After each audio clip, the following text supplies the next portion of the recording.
Crime news.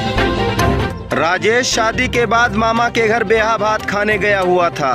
Rajesh की मामी के हाव भाव और उसके बातचीत से राजेश को ऐसा लगा कि राजेश की मामी उसे पसंद करती है और वह उससे 61-62 गेम खेलना चाहती है। नमस्कार दोस्तों, अफेयर क्राइम न्यूज चैनल में आप सभी प्यारे दर्शक बंधुओं का स्वागत है।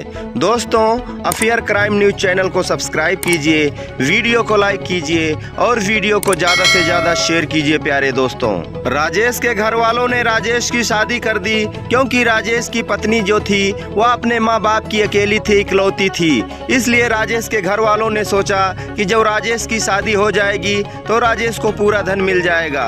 राजेश को वह लड़की पसंद नहीं थी, लेकिन राजेश के घर वालों ने राजेश को समझा बुझाकर उसकी शादी जबरदस्ती कर दी। राजेश मान गया और शादी कर लिया। शादी के बाद दुल्हन की विदाई हुई। दुल्हन ससुराल आई और 3 दिन तक ससुराल में रही। उसके बाद में वह अपने मायके चली गई। फिर राजेश अपने मामा के घर बेहा भात खाने चला गया। राजेश अपने मामा के घर पहुंचा तो अपने मामी से कहने लगा कि मामी, जो तुम्हें खिलाना पिलाना हो वह खिलाओ पिलाओ और आज शाम तक ही मैं घर वापस लौट जाऊंगा। उसकी मामी हंसकर कहने लगी, अभी तक तो तुम्हें तुम्हारी दुल्हन पसंद नहीं थी, क्या बात है जो तुम अपने घर ही वापस जाना चाहते हो? बहुत याद आ रही है क्या? और उससे प्यार भरी बातें करने लगी। राजेश अपने मामी के हाव भाव और उनके बातचीत से समझा कि वह उसे पसंद करती हैं और उसके साथ 61-62 गेम खेलना चाहती हैं, क्योंकि राजेश का मामा 2 सालों से प्रदेश था, वह घर नहीं आया था। राजेश की मामी और उनकी जवान बेटी सविता 2 लोग ही घर में थीं। राजेश रात रुक गया और खाना पानी खा पी कर रात में बरामदे में लेटा हुआ था। उसे नींद ही नहीं आ रही थी। वह अपने पत्नी से फोन पर बातें कर रहा था। उधर राजेश की मामी अपनी बेटी सविता के साथ बेडरूम में लेटी हुई थी और अपने बेटी के सोने का इंतजार कर रही थी। जब वह सो जाती तो वह राजेश के पास जाती, मगर उसकी बेटी भी जाग रही थी और राजेश की मामी भी जाग रही थी। तभी राजेश की मामी अपने बिस्तर से उठी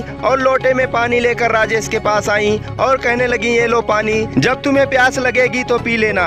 और धीरे से बोली, अभी सविता जब सो जाएगी तो मैं तुम्हारे पास आती हूँ। और वापस जाकर सविता के पास बेड पर लेट गई और रूम के लाइट को बुझा दी।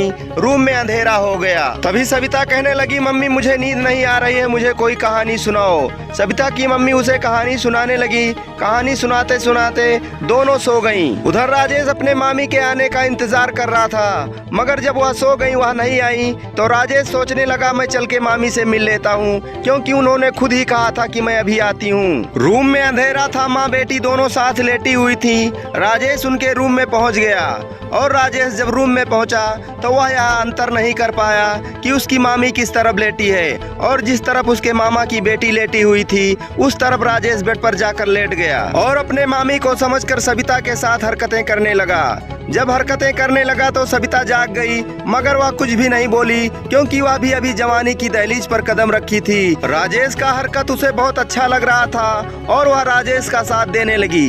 दोनों एक दूसरे को नागिन की तरह लिपट गए और फिर दोनों एक दूसरे के साथ शारीरिक संबंध स्थापित करने लगे। राजेश संबंध बनाने के बाद में वापस आकर अपने बिस्तर पर लेट गया और सो गया। जब सुबह हुआ तो राजेश की मामी जब आई तो वह कहने लगी, मैं सो गई थी इसलिए मैं तुम्हारे पास नहीं आ पाई। इतना कहकर उसकी मामी घर के अंदर चली गई और तभी उसके मामा की बेटी सविता उसके पास आ गई और हंसते हुए कहने लगी, रात में बिना पूछे जांचे तुम मेरे पास आकर लेट गए और मुझे प्यार करने लगे।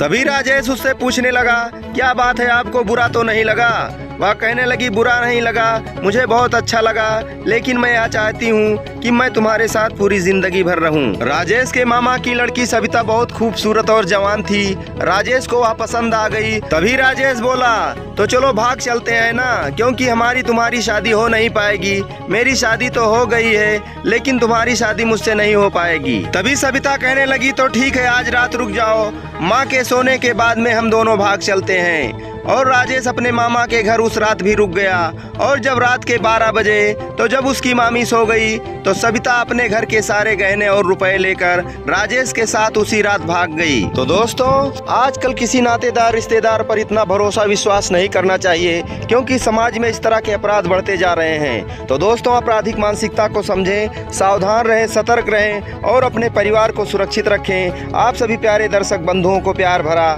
नमस्कार।